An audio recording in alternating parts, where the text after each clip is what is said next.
Hey, what's up, everybody? I want to welcome you to another episode of the Dreamers Pro Daily Recap, where we give you a recap of all of the hot topics that we covered that day. You can catch them in their long format and also catch it fully streaming for free on Apple Podcasts.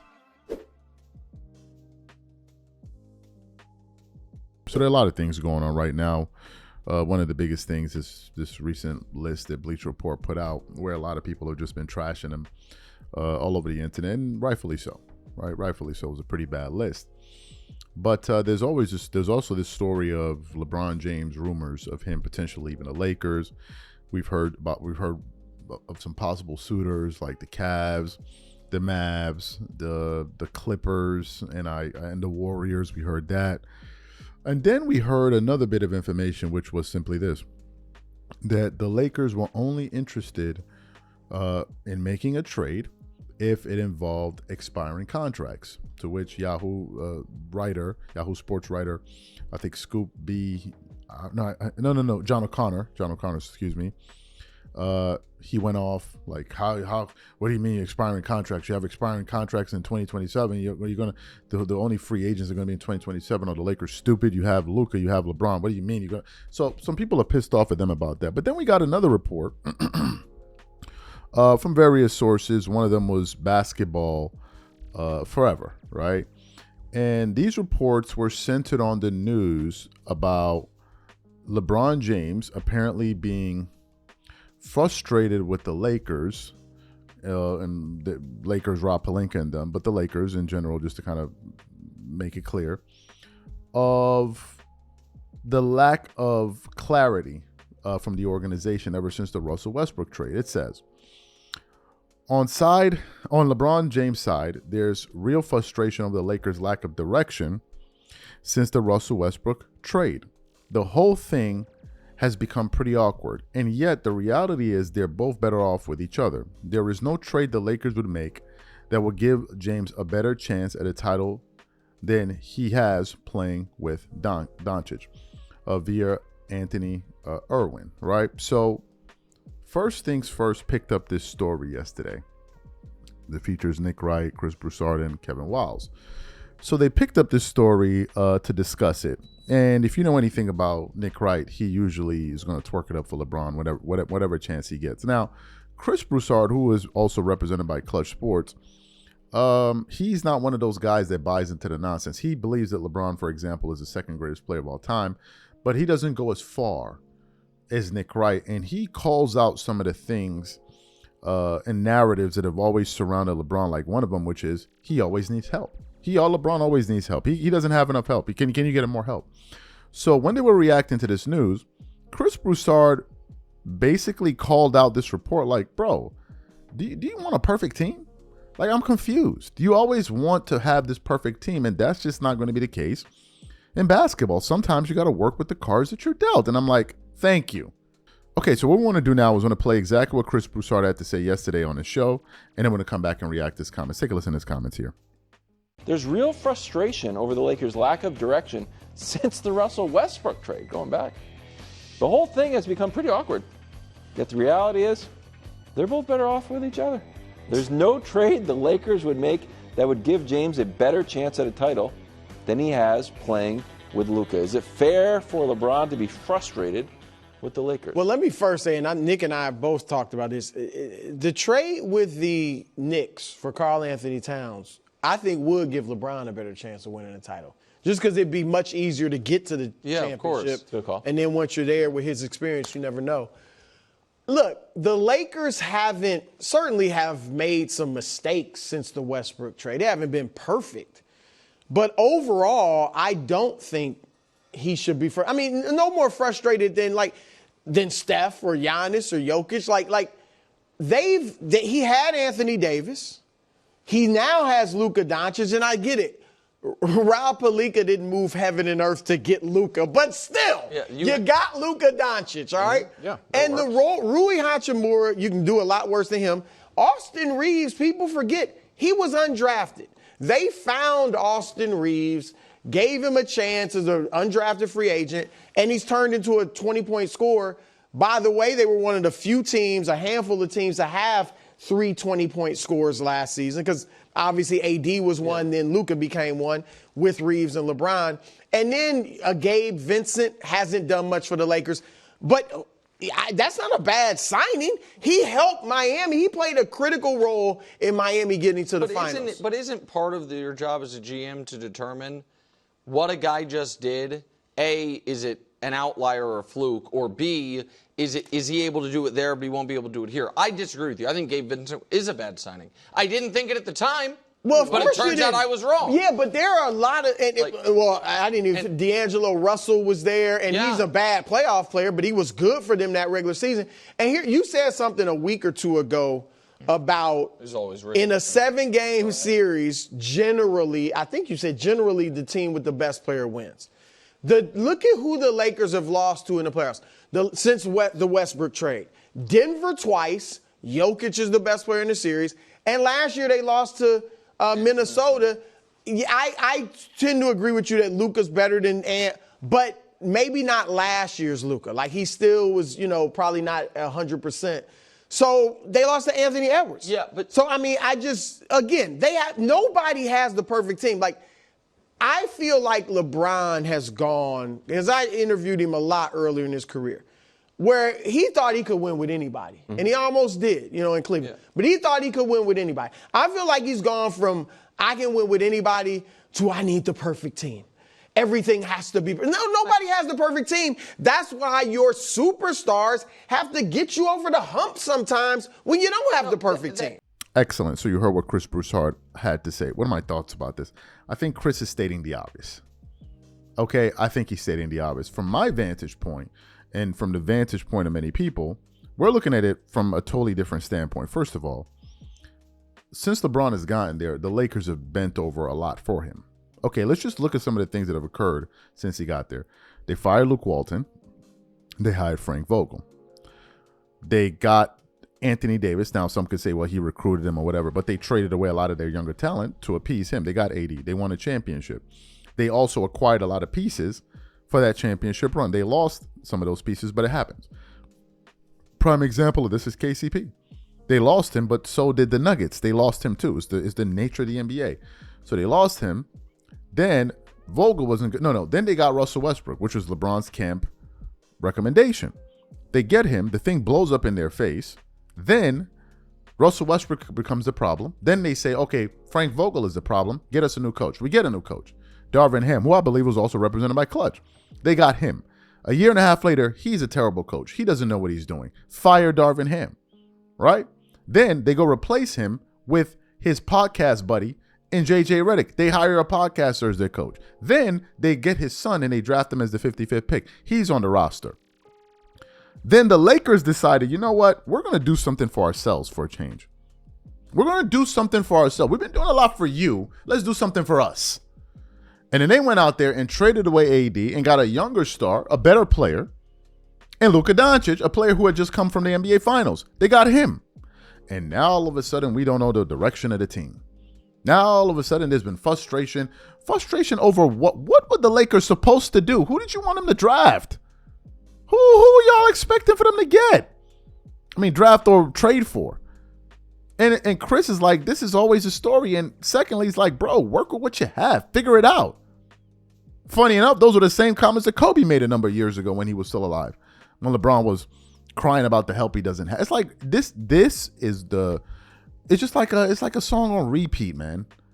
It's like a one song playlist. It's always on repeat. But when you have a Clutch guy and Chris Broussard saying it, it's bad. Now, Nick tried to, you understand, yes, no. Because he's always going to sit up there and twerk it up and pour honey all over his ankles and rub it on his beard. But for normal people, it's like, bro, when does it end? But apparently it doesn't.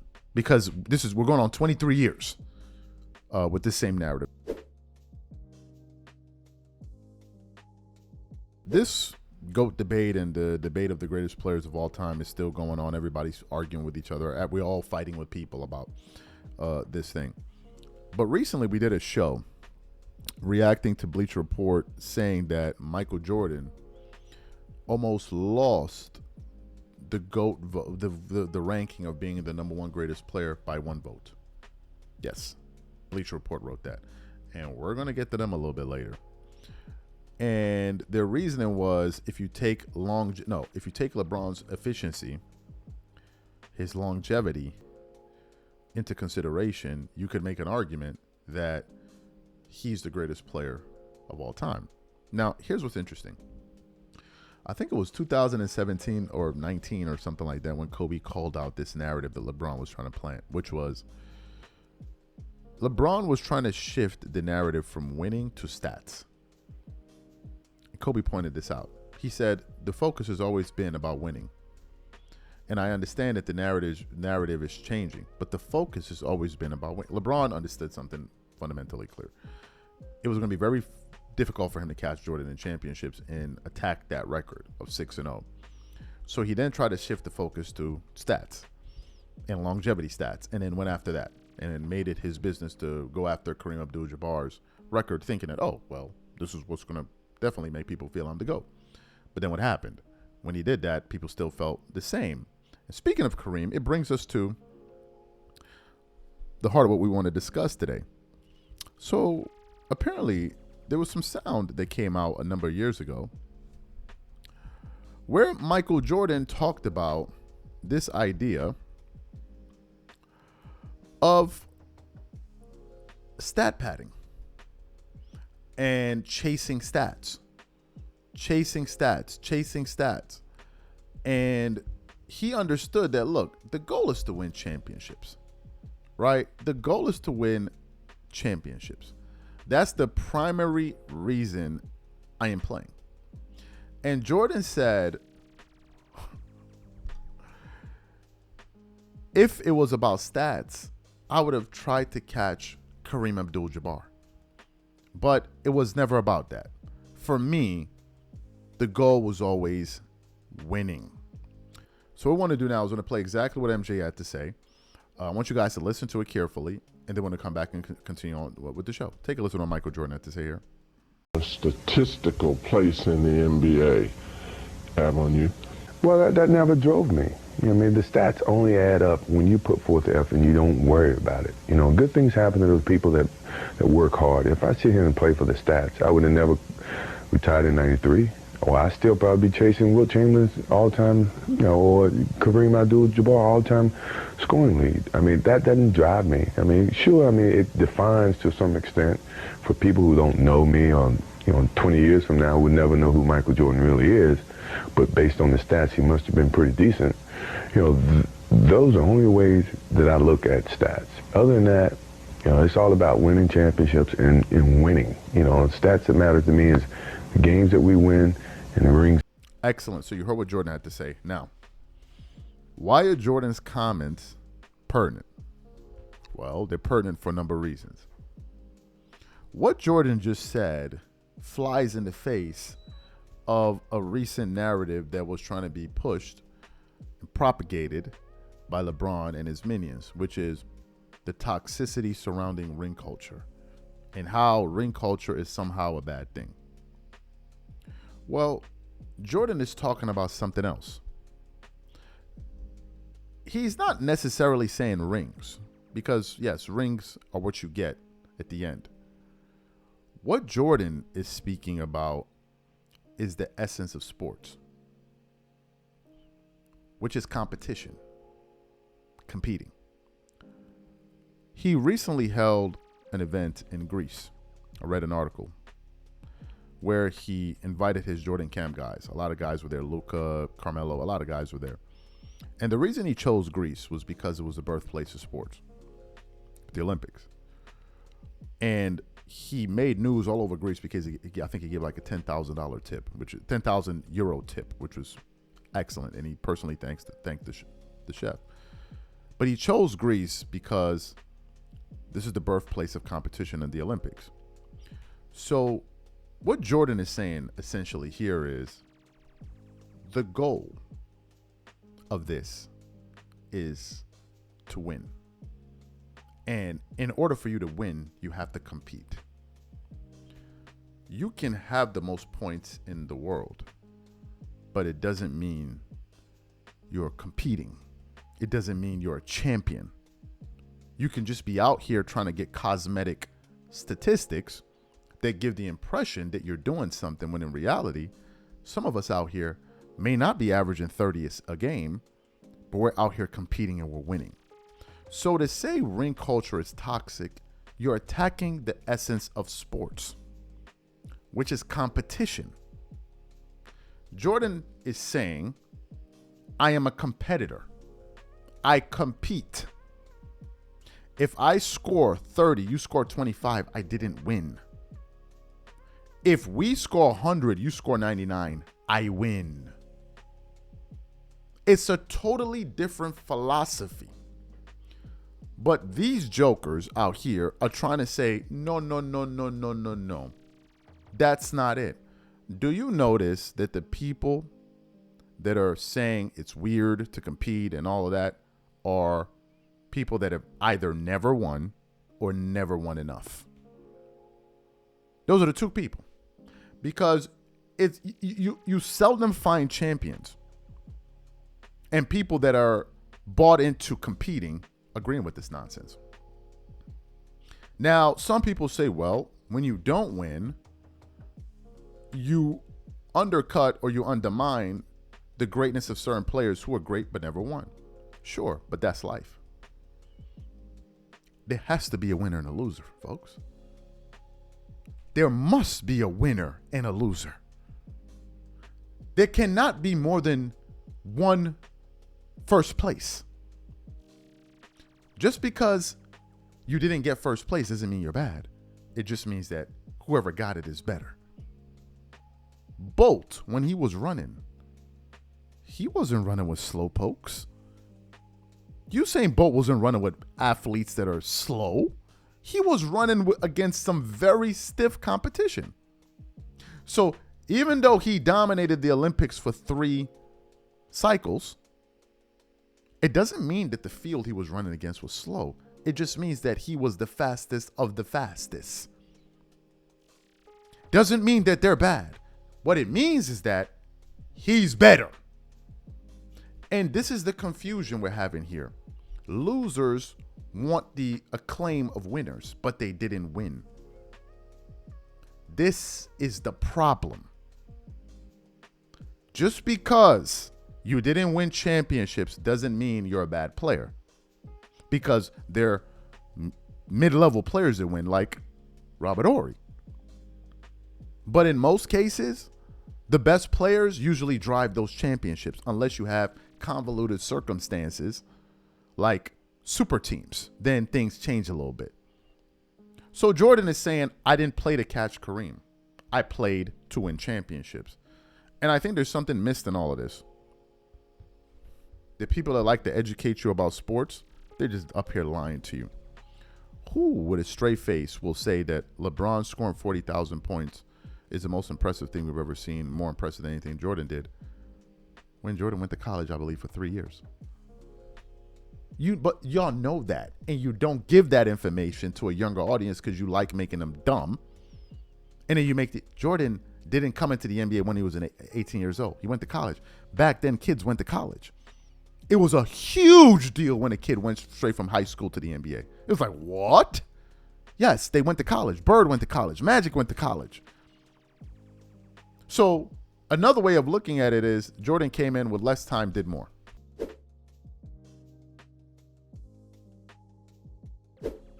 There's a civil war going on between Laker fans and LeBron fans. Isn't that crazy just to even say that? You would think that LeBron fans would be Laker fans, but they're not. LeBron fans are LeBron fans, right? These guys are like the freaking nomads of the NBA, man. They just go everywhere. When they get to your town, they just ravage it and then move on to the next town and deplete it of all of his resources and go to the next place. That's what they're doing. That's what they essentially do. Every team LeBron goes to when he leaves, it's like they turn into a dumpster fire, like a wasteland. And essentially, this is what they were trying to do with the Lakers, but then the Lakers pulled the rug from under his feet and went on to sign Luka Doncic without, I guess, LeBron's knowledge of it. And ever since then, they've been going out of their way to make it 100% crystal clear to him that, okay, we're done with you. And this is something that has sent a jolt through the LeBron James fan community, right? They're all shaken up by it, including Nick Wright. But now they've gone past the point of shock to now hate, right? First they were shocked. Now they hate the Lakers. And now they're taking it a step further, which is now wishing them bad luck. Now, in what instance am I thinking of this? LeBron fans now are hoping that the Lakers are not able to re-sign Luka Doncic this summer. They're in their hearts, they're like, well, you did our guy wrong. You didn't even offer him a contract extension, so I hope your franchise falls off a cliff. This is where LeBron fans are. That should explain everything about this fan base that you need to know. It's never about the team. It's never about the fans of that city. It's always about him. And who got caught doing this and called out for it brutally by the internet? Nick Wright. Nick Wright recently went on his show to basically cry about, oh, well, there's a chance that I'm beginning to believe that the Lakers may not be able to get Luka Doncic. I mean, especially after what happened to LeBron James. I'm like, Nick, sit your ass down, right? Like, sit down. So what I want to do is I'm going to quickly play what Nick Wright had to say here. I want you guys to listen to it. These comments are from his podcast, and I'm going to come back and continue on the show. Take a listen to Nick Wright crying over here. Is Luka going to sign this extension? And my answer to that question 3 weeks ago would have been, obviously, the Lakers have built-in inherent advantages. One of the richest ownership groups in the league. Luka really likes being by the ocean. And Luka's statement about being excited to win championships with the Lakers, I would have said the odds of him signing extension this summer were like 95%. I think the way the Lakers screwed up the Dorian Finney-Smith thing is potentially troubling. And I think the way the Lakers are not so subtly dissing LeBron James about how excited they are to be done with LeBron, I can't imagine Luka's happy about that. I would have said it's 95% that Luka will re-sign this summer. I now will say it is 75%. I would say it is not a lock, and I would have thought it was a lock before.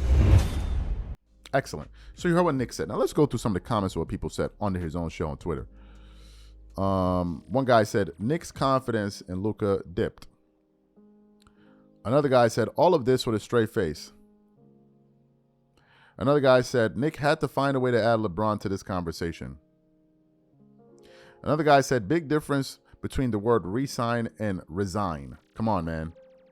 Another guy said, Nick Wright, well, all you do is ride LeBron James' nuts, bro. You a clown. Everybody in this world knows he's staying with the Lakers. You just mad we done with LeBron James. He said, another person said, are you serious? They have a new owner with really deep pockets. They will hire the right GM and spend money on analytics and draft the right players, as well as sign the right players around Luka. LeBron wishes he had more time with the new owners, honestly. Another guy said, Nick broke a record of a total of 36 seconds without discussing LeBron James.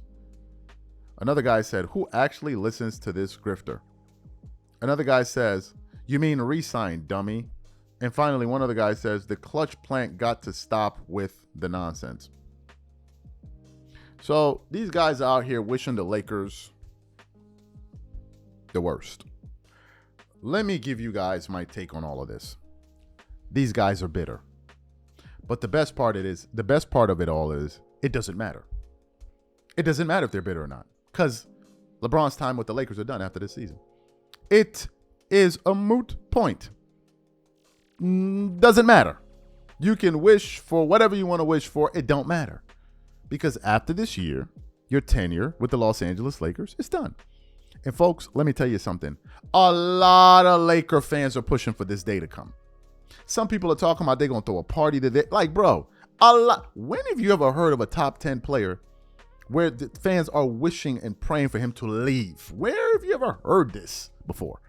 This is where they are with the Lakers. And Nick Wright is fully aware of this. He can't believe, like, oh, LeBron James sweepstake. No, they're not. No, they're not. No, it's over. It's over. Nick, it's over. It's over. And this thing of you wishing him bad luck, Nick, had LeBron stayed, I think it would have caused Luka to leave. Because there's no way you would have told me that the Lakers were a serious organization and then turn around and said to Luka, hey, guess what? We want to build around you. And guess what? We expect you to win championships while playing with a 41-year-old. This is the best we got for you. Are you even serious? Luka would turn around and be like, these people are not serious. They're not serious. Of all of the talent you can get me, the best you can get me is a 41-year-old. A 41-year-old. Now, it's not nobody LeBron's fault that he's getting old. We all get old. But that has nothing to do with Luka. Number one. Number two, you think the Lakers are not going to get a max player? Are you even out of your mind? Do you know that the Lakers have been one of the most undesirable franchises to play with over the last few years? Because it's a clown show. Look at Luka's reputation just over the last year since he joined the Lakers. All of a sudden, all of the other Luka's this, Luka's that. Why do you think that is, Nick? Because he's LeBron's teammate. It's like a dark cloud that follows this guy. And it always falls upon his teammates. He hadn't even been there for 1 year, and all the media was doing was criticizing Luka. You think Luka wants to be a part of that? What did Kevin Durant say? It is a toxic environment that follows him. But it's irrelevant, Nick. What you need to be worrying about is where y'all gonna go next. What other franchises are you guys gonna decimate next? The Lakers will be just fine. Trust me, I believe so. They're gonna get a max player, whether you like it or not. It's gonna happen. It's gonna happen. They don't win 16, 17 championships by mistake. You could win one, you could win two. 16, 17, nah, that don't happen. So don't worry about what the Lakers are doing. Take your bag, go pack your bags, collect your jars of honey, and get the hell on. Please, don't worry about what's going on over here. Just move on.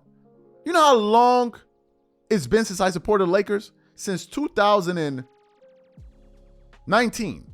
Whenever the hell it was LeBron got there, that's when I stopped couldn't do it no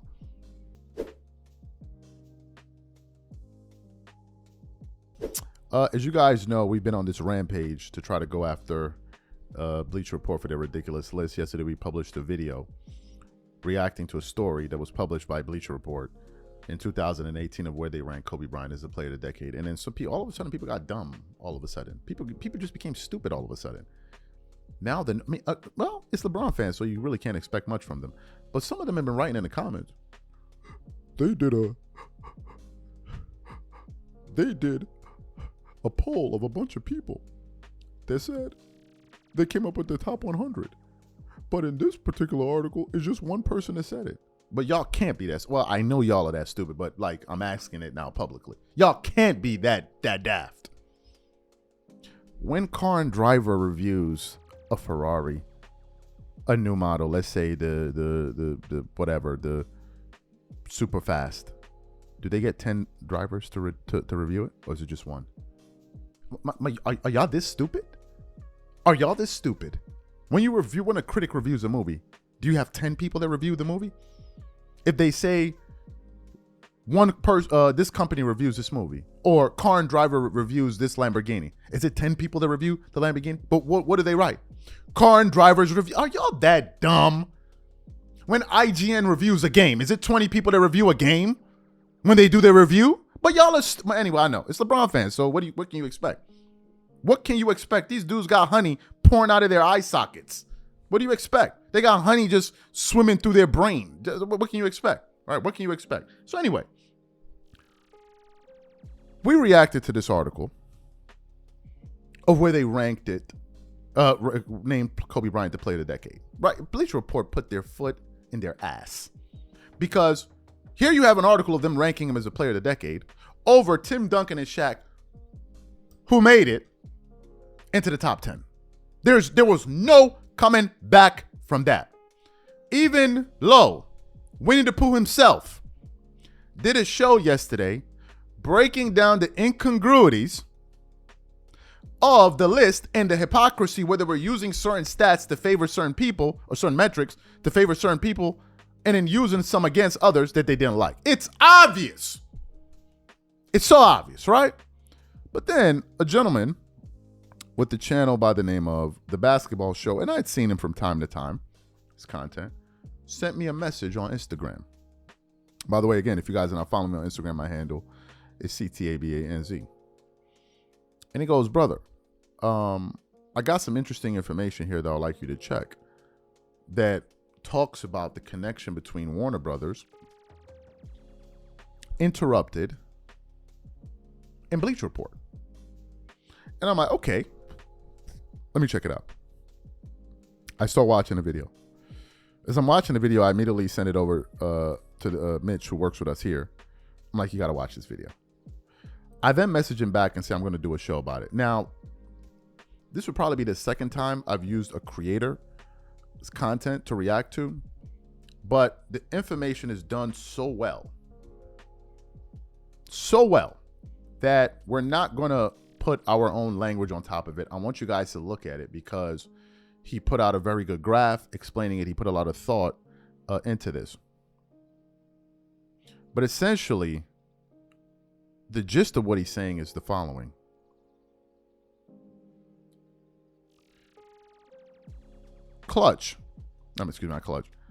Uninterrupted is owned by TNT, which is owned by Warner's Brothers. And Warner Brothers invested, I believe, $23 million into the inception or creation of Uninterrupted. And when Uninterrupted first launched, it launched on Bleacher Report's platform. And he's essentially saying that it would obviously behoove Bleacher Report to say positive things about LeBron James, who's a direct partner or is owned, company who's owned, which is owned by Warner Brothers. And I'm like, this makes perfect sense. So for those of you guys who didn't hear this gentleman's breakdown, we want to show it to you now. I want you guys to sit back, get your popcorn, and I want to come back and continue on the show. Take a listen to what the gentleman had to say here. When LeBron James signed with the Los Angeles Lakers in 2018, he stepped into a legacy that was already cemented. The house that Magic and Kareem built, then that Kobe rebuilt, was now being passed to LeBron James. But unlike Cleveland or Miami, the Lakers weren't starving for a hero. They had just finished honoring Kobe Bryant's final season. His jerseys were hanging in the rafters, 2 of them, no less. LeBron wasn't coming in as the savior. He was entering someone else's kingdom. And even after winning a championship in 2020 inside the bubble, there's always been a tension, a sense that LeBron's legacy as a Laker doesn't even come close to Kobe Bryant's in the hearts of many fans. So what better way to shift that balance than by slowly devaluing Kobe's legacy in the media? And that's where Bleacher Report comes in. There is an actual, logical business connection between LeBron James, Rich Paul, and Bleacher Report. Now let's walk through the connections step by step, and I'm going to show you a diagram for that. Bleacher Report is a popular sports website that covers the NBA nonstop. Bleacher Report is owned by TNT Sports, which is part of Warner Brothers Discovery. In 2015, Warner Brothers and Turner Sports invested over $15 million in a company started by LeBron James called Uninterrupted, a media platform for athletes to tell their own stories. Like, they couldn't go online and tell their own stories, but whatever. Uninterrupted was actually launched on Bleacher Report's platform. Imagine that. Meaning Bleacher Report helped LeBron build his brand and get his audience. Later, LeBron and his business partner, Maverick Carter, combined Uninterrupted with other projects that they had to create a company called Spring Hill Company. In 2025, Spring Hill Company merged with Fulwell 73, a United Kingdom-based production company, forming Fulwell Entertainment, a massive media content studio. But it all started with Warner Brothers and Bleacher Report giving LeBron a platform and investment money. Now, at the same time, Clutch Sports, the agency representing LeBron and many of his close NBA allies, has gained massive power in the league, with strong media relationships and client control. In short, LeBron James is financially, professionally, and strategically linked to Bleacher Report's parent company, which brings us to the obvious conflict of interest. Let's imagine your Bleacher Report. You're part of a company that helped launch LeBron's media empire. That company has a stake in LeBron's companies and benefits if LeBron and his companies benefit. You still benefit from a working relationship with him and his legacy. You want access to his content, his shows, his interviews, his brand. Are you really going to say something that could damage his image? Would you go out of your way to portray someone like Kobe Bryant, his predecessor in the Lakers' legacy, as more beloved, more impactful, or more legendary? Not likely, because you're losing money that way. Especially when so many casual fans get their basketball history from articles, posts, and rankings like the ones Bleacher Report published. Now, in other words, if Kobe's legacy shrinks in the media, LeBron's shines a little brighter by comparison. Now, this isn't about who's better, Kobe or LeBron. It has nothing to do with it. This is about media positioning, brand elevation, and narrative control. LeBron wants to be seen as a top Laker of all time, but many LA fans still see Kobe as the true icon of the 21st century Lakers. Kobe stayed for 20 years, won 5 titles, was drafted and retired a Laker, was beloved even when he shot poorly or lost games. Now, LeBron, on the other hand, was a late arrival. He's a businessman, a strategist, and a master of brand management and narrative manipulation. If you can't erase Kobe's history, what's the next best thing? You downplay it. You reframe it. You say he was great, but not quite top 10 great. And maybe, just maybe, your media partners like Bleacher Report help push that message forward, subtly, consistently, and persuasively. Let's not forget, Bleacher Report has been called out before for biased coverage, over-the-top praise for LeBron's achievements, softball interviews with Rich Paul, Clutch Sports clients, and LeBron himself, downplaying controversies around his leadership or injuries or even criticism from former teammates. Like every time something big happens around LeBron James, just look at it next time. And the narrative has to be controlled. The first interview or information comes out from Bleacher Report. Excellent. So you heard the breakdown. Do you know the only people that I feel like will be in denial of what they just saw are probably people that feel like Trump is not on the Epstein list. Just the last few gullible fools left in the world. Like that list, everybody's on it. Those on the left, those on the right, they're all on it. People ask, why didn't the Obama administration bring it up? Because they're going to tell on themselves, right? Or the administration after that. They're going to tell them, they're going to expose themselves, right? And you got a few fools in the back. Well, no, it's a fake list. Really? It's a fake list? It's fake? So why was the current president lying about the former president? Does he need to come out and say, oh, what I said was a lie? Come on. Well, I shouldn't be surprised because there are people that are that dumb. Actually, they are. And I feel like those are the people that are going, well, I don't know. Do you understand the importance of this? Do you think that it's all fun and games and fair play out there? Do you believe that there are no agendas that exist out there? Or are you that dumb? Obviously, a lot of politics goes on in the background. You scratch my back, I scratch your back. Hey, we're all together. We all in this together. Because the list was so stupid. Everybody disagreed. You see, it's one thing if there's mixed reviews. That's one thing.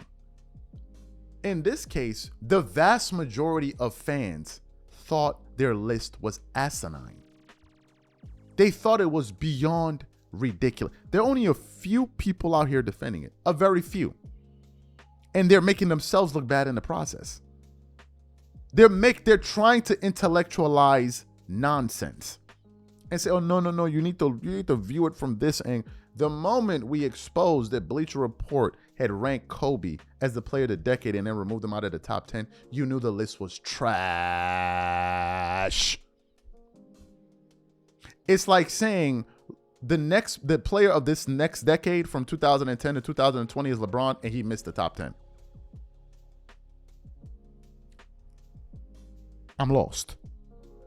It was that bad. I even sent it to Kobe's sister, his older sister. She saw the post. Kobe's sister's been posting about it. His wife, Vanessa Bryant, has been they've been posting about it. But what this gentleman is saying here is that there's a coordinated attack. Since they can't attack Jordan, and they tried to because they said this last vote was decided, Jordan being the GOAT was decided by one vote. Because they're getting there. Oh, you better believe they're going to get there. He's saying that let's diminish Kobe. So the player that we said was the player of the decade, he wasn't really that good. And who does it benefit? It benefits LeBron, right? So whenever something happens, they always say positive things. Now, what he said there is a fact. These are real life business dealings. But of course, the people that believe that the Epstein List doesn't exist, those are the ones that are going to be fighting. There's only them. Oh, well, I don't think it's real. So all of those victims, they're just what? I mean, they're just what? They just what? But there are people that are that dense and daft and dumb. It's a fact. It is a fact. Folks, there are a lot of stupid people on earth. You may not think about this much, but there are. There are. And this could be the only explanation for them ranking Kobe as badly as they did. Because there's no way to actually make sense of it. You have people out there bending themselves into pretzels trying to make sense of it. Well, no, you know. I'm arguing with people, man, but these are the experts. Yeah, these are really? They're the experts. People are surrendering their common sense to stupidity. Their own good judgment, they're throwing it away for stupidity. For over stupidity. They're looking at it. It makes no sense, and they're trying to convince themselves, no, but it makes sense.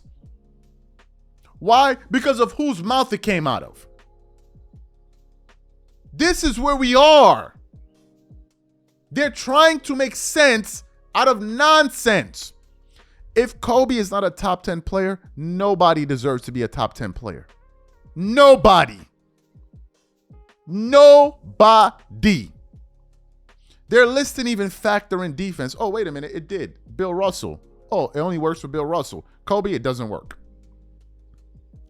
It doesn't work. It doesn't work. Oh, no.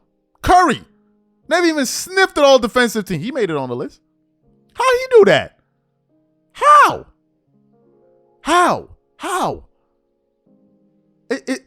It's unreal to me.